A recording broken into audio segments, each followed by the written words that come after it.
నువ్వే కదా మంగతాయారంటే చిట్టీల రాణి కోసం వెతుకుతున్నావా? ఆ రాణి ఉండే చోటు మాకు తెలుసు, వస్తావా?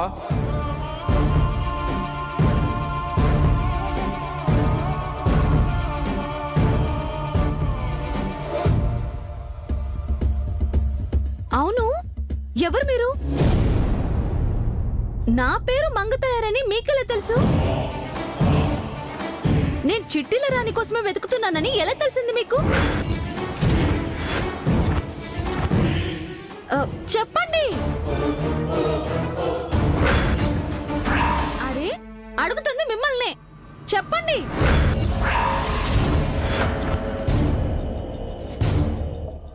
కొంపదీస రాణి పంపించిందా మిమ్మల్ని?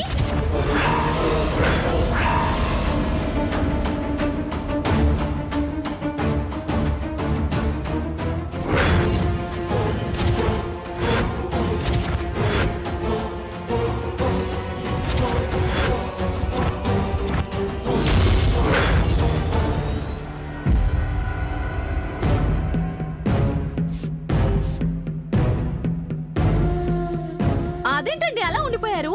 చెప్పండి.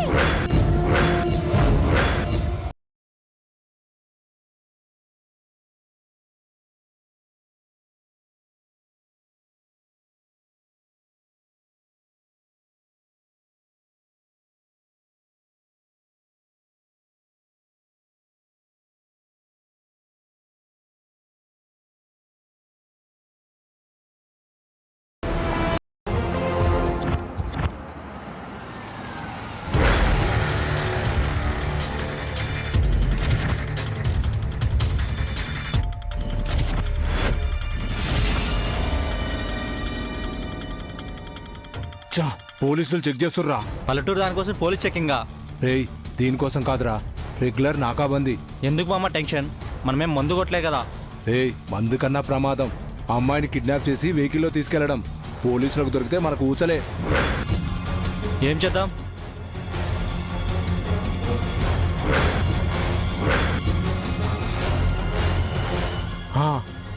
ఓ పని చేద్దాం, మన కారులో నుంచి ముందున్న కారు డిక్కీలోకి షిఫ్ట్ చేద్దాం. మన అదృష్టం బాగుండి ఆ కారు డిక్కీని చెక్ చేయకపోతే ఈ పిల్లవాడు సేఫ్. తర్వాత మనం ఆ కార్ని చేజ్ చేసి ఆ కారు వాడిని మాటల్లో పెట్టి డిక్కీలో పిల్లని మన బండిలోకి షిఫ్ట్ చేద్దాం. ఏమంటావు? సూపర్ ఐడియా, దిగి షిఫ్ట్ చేద్దాం.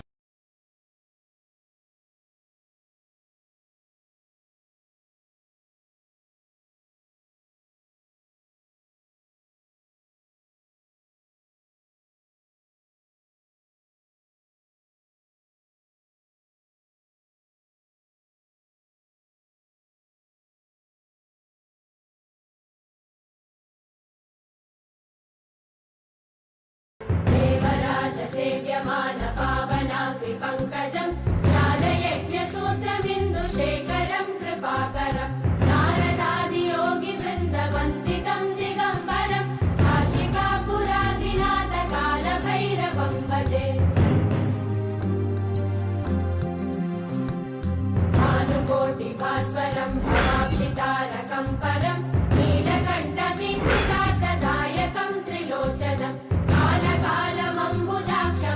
शूलमक्षरं काशिकापुराधिनाथ कालभैरवं भजे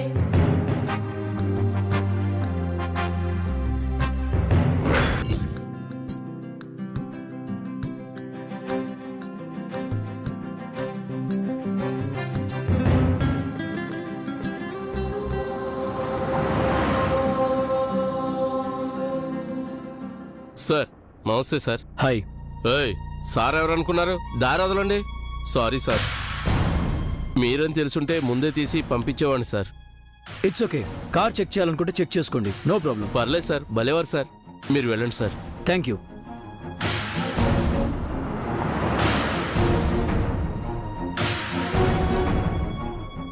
దిగరా, దిగు, రండి రండి. ఎవర్రా మీరు?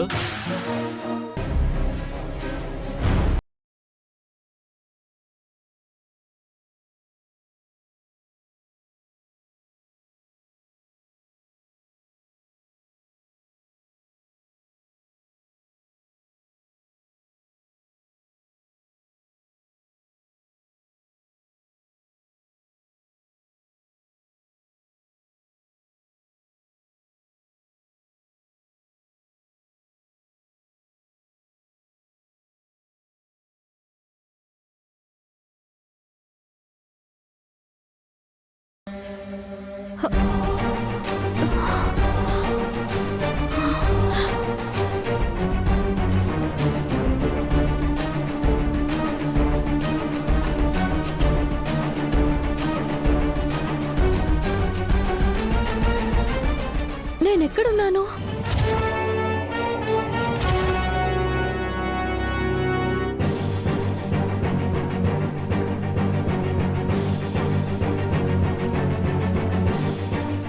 అంటే ఆ రౌడీలే నన్ను ఇక్కడికి తీసుకొచ్చారా? అయ్య బాబోయ్, ఎలాగైనా తప్పించుకోవాలి.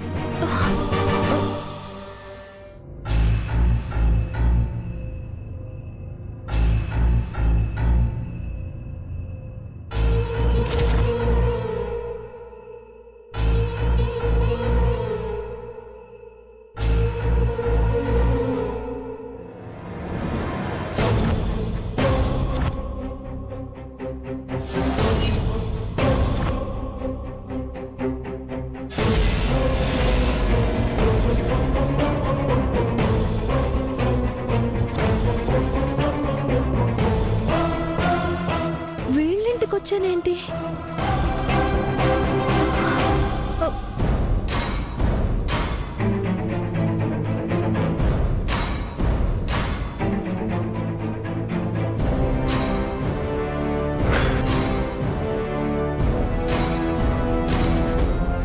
రండి సార్.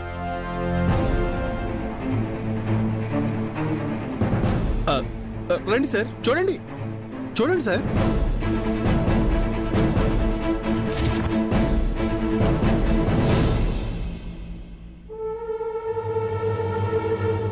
ఏం చూడాలి?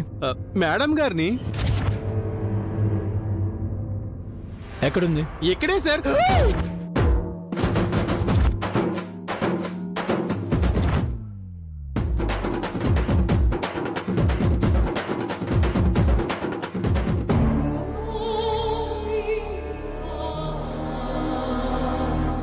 Madam eri? Madam madam madam madam. Where is నిత్య? సారీ సార్, ఇందాక చూస్తే ఉన్నారు, ఇప్పుడు లేరు. తను ఇప్పుడు లేదు, అప్పుడు లేదు. తను వాళ్ళ ఇంట్లో ఉంది. అనవసరంగా నా టైం వేస్ట్ చేశావు, ఈడియట్. కాదు సార్. సార్ సార్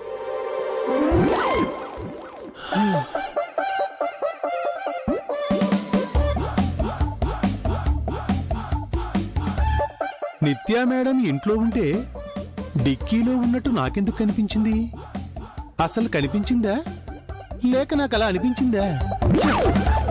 ప్రొద్దున్నే మీనాక్షి చేసిన పుల్లట్ల అల్లం చట్నీ నంజుకు తిని ఇంట్లో పడుకోక ఓవర్ ఎక్సైట్మెంట్ ఇక్కడికి వచ్చి బాస్తో తిట్లు తిన్నాను. నా జాతకమే అంత.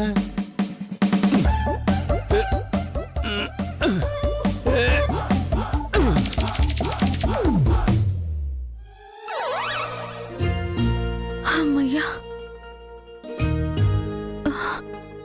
అమ్మయ్యా, తప్పించుకున్నాను. ఎలాగోలా ఇక్కడి నుంచి బయటపడాలి.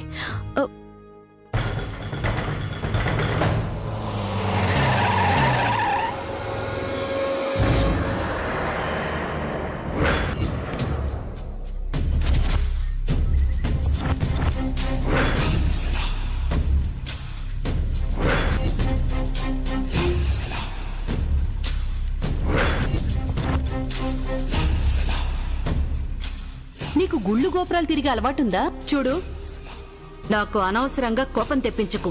మోట మీదే ఉండు. అమ్మో, వీళ్ళ గుళ్ళో కనిపించి చెరుగొళ్ళ నవలేశారు. ఇప్పుడు ఎదురు పడితే దోమల్ల రక్తం పీల్చేస్తారు. అయ్యో,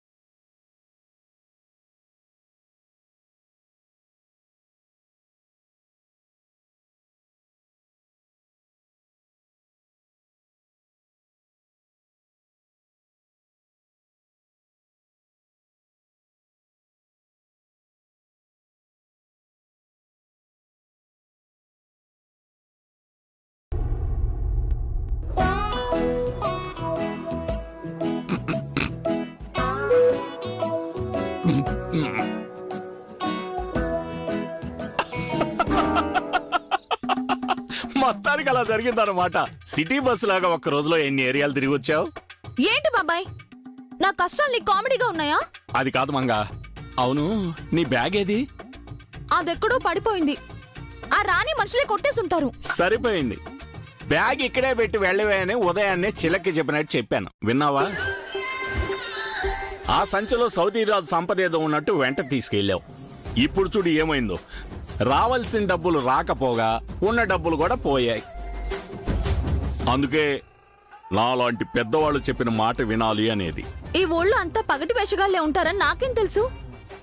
ఇది మహానగరం కాదు, మాయానగరం. అటు తిరిగి ఇటు తిరిగి చివరికి నా మీద పడ్డావు. సర్లే, నువ్వు తిట్టినా పొగిడినా బాబాయే కదా. ఇంతకీ ఇప్పుడు ఏం చేయాలనుకుంటున్నావు?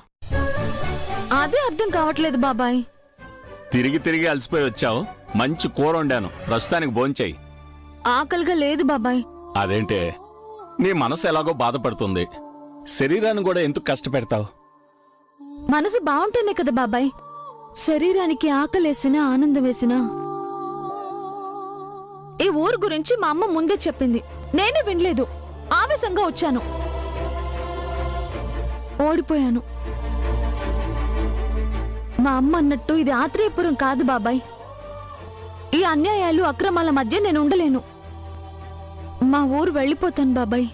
వెళ్ళిపోయి ఏం చేస్తావు? ఉన్న 4 రోజులైనా మా అమ్మ కళ్ళ ముందుంటాను. ఎలా ఉంటావు? ఏడుస్తున్నా? కళ్ళ నిండా నీళ్లుంటే అమ్మ మాత్రం ఎలా కనిపిస్తుందే నీకు? బాబాయ్ వెళ్ళవే, వెళ్ళు. మీ అమ్మ దగ్గరే తన కళ్ళ ముందే ఉండు. 10 రోజుల్లో పోయే ప్రాణం కాస్త 5 రోజుల్లోనే పోతుంది. ఆ తర్వాత ఏం చేస్తావు? పోయిన అమ్మ గురించి ఒంటరిగా కూర్చొని ఏడుస్తుంటావా? నువ్వు ఎంత ఏడ్చినా, ఎన్ని రోజులు ఏడ్చినా మీ అమ్మ మాత్రం తిరిగి రాదే. నీ ఏడుపు చూసి ఏ దేవుడు కరిగిపోయి మీ అమ్మని నీకు తిరిగివ్వడు.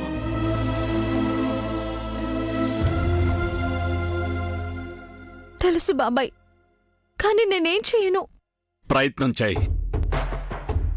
ఓడిపోవడం తప్పు కాదు, ప్రయత్నం ఆపడం తప్పు. మళ్ళీ ప్రయత్నించు. నీ శక్తి కొలది పోరాడు. నీ ఒంట్లో ఆఖరి రక్తం పొట్టు ఆవిరయ్యేంత వరకు శ్రమించు. పరిస్థితులకి తలవంచడం కాదు, విధికి ఎదురీదు. సమస్యను సవాలు చేసి గెలువు. అమ్మంటే నీకు ప్రాణం కదా. ఆ ప్రాణాలు పణంగా పెట్టైనా సరే అమ్మని బ్రతికించుకో. నిన్ను మోసం చేసిన రాణి దర్జాగా బతుకుతూ ఉంటే నిండు 100 ఏళ్లు బతకాల్సిన మీ అమ్మని చంపుకుంటావా? చెప్పు. వదలొద్దు మంగా. వస్తువో డబ్బో పోతే తిరిగొస్తుంది, ప్రాణం పోతే తిరిగి రాదు. మీ అమ్మ ప్రాణాలతో ఉండగానే ఆ ప్రాణాన్ని నిలబెట్టుకో. అయినా మంచిగా మనిషిగా నన్ను బతుకమన్న దానివి, నాకు ధైర్యం చెప్పిన దానివి నువ్వు భయపడితే ఎలా మంగా? నిన్ను చూసి నేను మారాను. నువ్వు కూడా ఊరికి వెళ్ళాలన్న నిర్ణయాన్ని మార్చుకో. ఇక్కడే ఉండి సాధించు, సరేనా?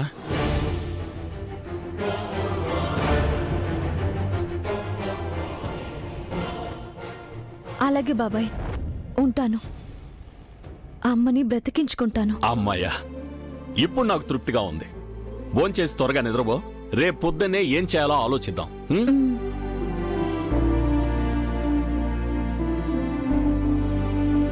నువ్వు ఇంట్లో బోర్ కొడుతుంది కదా.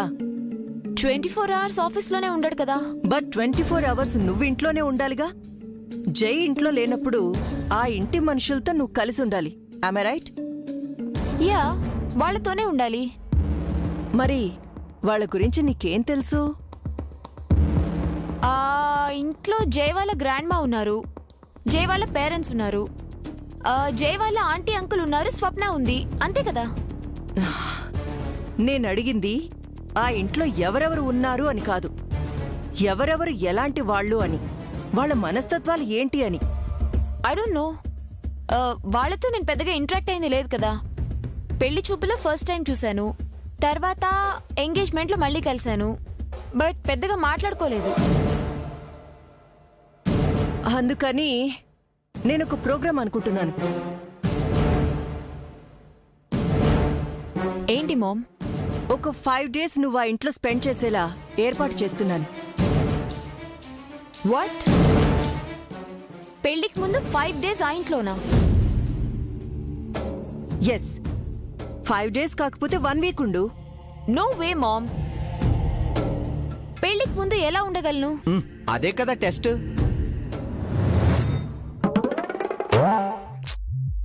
టెస్ట్ ఏంటి మామ్? టెస్ట్ కాదు, ఎక్స్పీరియన్స్. ఆ, పెళ్ళయ్యాక ఆ ఇంట్లో నువ్వెలా ఉండాలో పెళ్లికి ముందే ఓ 5 days ఉండొస్తే నీకు అనుభవం వస్తుంది. 1 dayలో జై నీకు కంప్లీట్ గా అర్థమైనట్టు 5 రోజుల్లో ఆ ఇంటి వాతావరణం, ఆ మనుషులు, వాళ్ళ మనస్తత్వాలు నీకు పూర్తిగా అర్థమవుతాయి. వాళ్ళ లైఫ్ స్టైల్ నీకు అలవాటవుతుంది. ఆఫ్టర్ మ్యారేజ్ నీకే ప్రాబ్లమ్స్ ఉండవు.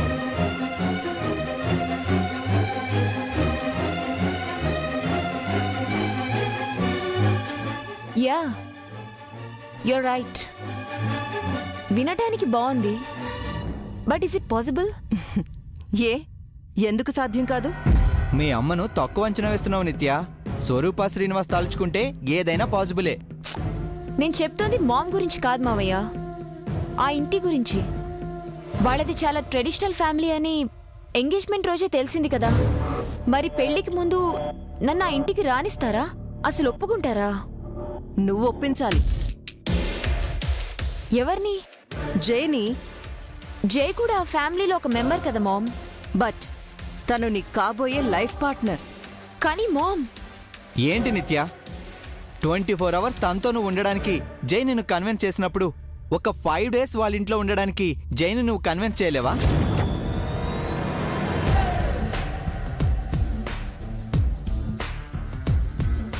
జైకి నువ్వంటే చాలా ఇష్టం నిత్య. తను తొడిగిన రింగ్ని విసిరికొట్టి తన్ని హేట్ చేస్తూ నువ్వు ఎంతగా ఇన్సల్ట్ చేసినా నీ వెంటపడి నిన్ను ఒప్పించాడంటే హ, నీపై తనకి ఎంత క్రష్ ఉండుండాలి?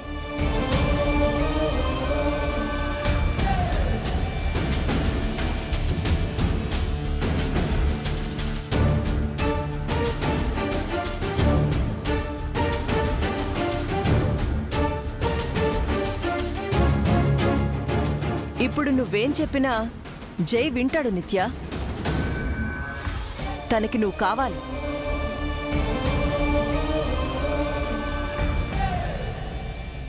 ఓకే మామ్, ఇప్పుడే కాల్ చేసి అడుగుతాను. ఆగు నిత్య, ఫోన్లో వద్దు. డైరెక్ట్గా కలిసి చెప్దాం.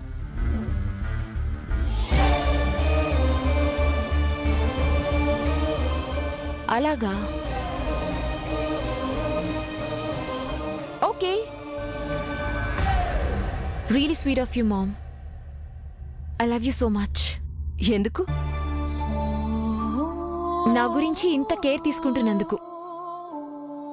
ఆ ఇంట్లో నేను ఎలాంటి ప్రాబ్లమ్స్ ఫేస్ చేయకూడదని ముందు జాగ్రత్త తీసుకుంటున్నందుకు. యు ఆర్ మై డాటర్ రా. నీ గురించి కాకపోతే ఇంకెవరి గురించి ఆలోచిస్తాను?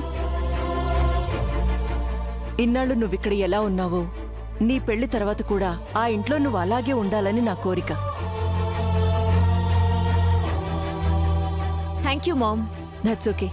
వెళ్దామా? Yeah, let's go. కమ్. అక్క అక్క, నాకు చిన్న డౌట్. ఫోన్లో చెప్తే పోయేదానికి జై దగ్గరికి వెళ్ళడం ఎందుకక్క? మనం ఆవలిస్తే పేగులు లెక్క పెడతాం. వాడు ఆవలించకుండాని కౌంట్ చేసే రకం. ఫోన్లో మ్యాటర్ చెప్తే వాడు ఆలోచిస్తాడు. అదే మొహమ్మద్ చెప్తే ఆ ఛాన్స్ ఉండదు. నిత్య కంటే నువ్వే ఎక్కువ జైని అర్థం చేసుకున్నట్టున్నావు. వాడి గురించి నిత్యకు తెలిసింది ఆవగింజంతా. నాకు తెలిసింది ₹1 ఇదే నేను వాడికివ్వబోయే ఫస్ట్ పంచ్. నువ్వు సూపర్ అక్క.